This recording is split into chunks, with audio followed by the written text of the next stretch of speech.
हमने last chapter में देखा कि गोजो बस सूखना की मारने जा रहा था कि तभी सूखना महारागा को समन कर देता है और महारागा गोजो का डोमेन को तोड़ देता है, जिसकी वजह से लोग सूखना को बोलने लग गए थे फ्रॉड कूना। लोगों का ये लॉजिक मुझे समझ नहीं आता कि अगर सूखना पिल रहा है, अरे ये तो मेगुमी की पावर लेके भी पिल रहा है, और अगर पेल रहा है, ओ ये तो इसकी पावर है ही नहीं, ये तो मेगुमी की पावर है, इसकी खुद के बस की तो कुछ है ही नहीं, नल्ला कहीं का। और सूखना कर भी क्या सकता है, उससे फाइट करने वाला कोई ऑर्डनरी बंदा थोड़ी ना है, सातोरू फ्रिकिंग गोजो है। फिर महारागा के आते ही उसने गोजो का डोमेन को तोड़ना स्टार्ट कर दिया। इसे देखकर गोजो भी शॉक था कि इसने इतनी जल्दी मेरे डोमेन को अडैप्ट भी कर लिया। उसके बाद गोजो का डोमेन एक बार फिर टूट जाता है और सूखना सेफली बाहर आ जाता है। फिर मैं महारागा को देखने के लिए अपना घूंघट बाल उठाती है, जैसे महारागा उसका सिंह हो, और चोसो बोलता है कि ये एक ऐसा शिकिगामी है जो किसी भी अटैक को अडैप्ट कर सकता है। और यूजी उससे पूछता है उसने गोजो के डोमेन को भी अडैप्ट कर लिया है क्या।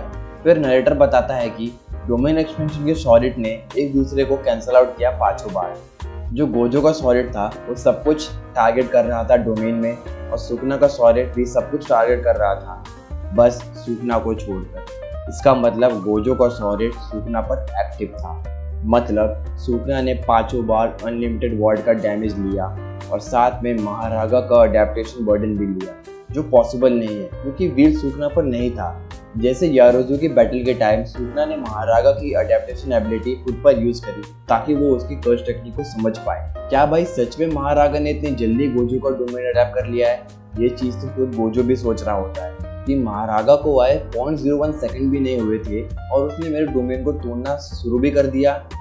और वैसे भी महारागा डोमेन एक्टिवेट होने के बाद आया और गोजो ने महारागा के व्हील को घूमते हुए भी नहीं देखा था। सो जिसने सारा अनलिमिटेड वर्ड का डैमेज और अडेप्टेशन का बर्डन लिया वो थी मेगुमी की सूट। और फिर सूखना भी समझ जाता है कि गोजो को पता लग गया है कि मैंने मेगुमी के साथ क्या किया, और सूखना महारागा को शैडो में वापस भेज देता है। फिर सूखना बताता है कि मुझे पहले से पता था कि अनलिमिटेड वर्ड की एबिलिटी बहुत बड़ी प्रॉब्लम बनेगी मेरी, इसलिए मैंने स्टार्टिंग से इस कांटे को हटाने का प्लान किया था। फिर गोजो बोलता है कि मेगुमी की सूल ने पूरी तरह अडेप्ट नहीं किया अनलिमिटेड वर्ड, तो अगर मैं फिर अपना डोमेन ओपन करूं तो महारागा इस बात मुझे बचा नहीं पाएगा क्योंकि मैं उसे एक ही अटैक में खत्म करूंगा। फिर सूखना हंसते हुए बोलता है कि तू अब अपना डोमेन ओपन नहीं कर पाएगा। फिर तभी गोजो की नाक से बहुत खून निकलने लग जाता है और सब चौंक जाते हैं क्योंकि आरसीटी से अपनी कर्स टेक्निक को हील करने के कारण गोजो ने अपने आप को बहुत ओवर एक्सर्ट कर लिया है। फिर सूखना बताता है कि कर्स टेक्निक ब्रेन के राइट पैराफ्रंटल कॉर्टेक्स से जुड़ी होती है, तो अपनी बर्नआउट टेक्निक को रिफ्रेश करने के लिए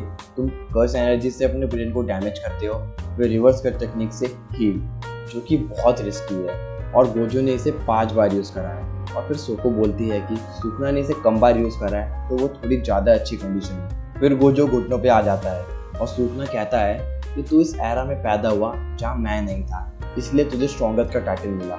फिर सूखना डोमेन एक्सपेंशन यूज़ करता है और सूखना के डोमेन एक्सपेंशन यूज़ करते ही उसका डोमेन डिस्ट्रॉय हो जाता है और सब के सब फिर चौंक जाते हैं क्योंकि सूखना को 0.01 सेकंड के लिए अनलिमिटेड वर्ड का डैमेज पड़ा, प्लस महारागो को स्पॉन किया और अपनी कर्स टेक्निक को रिवर्स कर टेक्निक से हील किया। इन सब का कंबाइंड ब्रेन डैमेज इतना हुआ कि उसके लिए भी डोमेन एक्सपेंशन यूज करना इम्पॉसिबल हो गया। और अब सातोरू गोजो और सूखना को सेम लेवल का ब्रेन डैमेज है। फिर गोजो बहुत जोर जोर से हंसकर बोलता है तुझे भी लग गई क्या, मेरे स्टूडेंट मुझे देख रहे हैं इसलिए मैं थोड़ा शॉक तो करूंगा। फिर गोजो सूखना को अपने पास खींचता है और बहुत जोर से घुसन मारता है और चैप्टर खत्म। और अब राउंड 1 डोमेन बैटल खत्म हो चुकी है और अगले चैप्टर से डेडली राउंड 2 स्टार्ट हो जाएगा। अगर उसका रिव्यू देखना है तो चैनल को सब्सक्राइब करो। मिलते हैं अगली वीडियो में, बाय।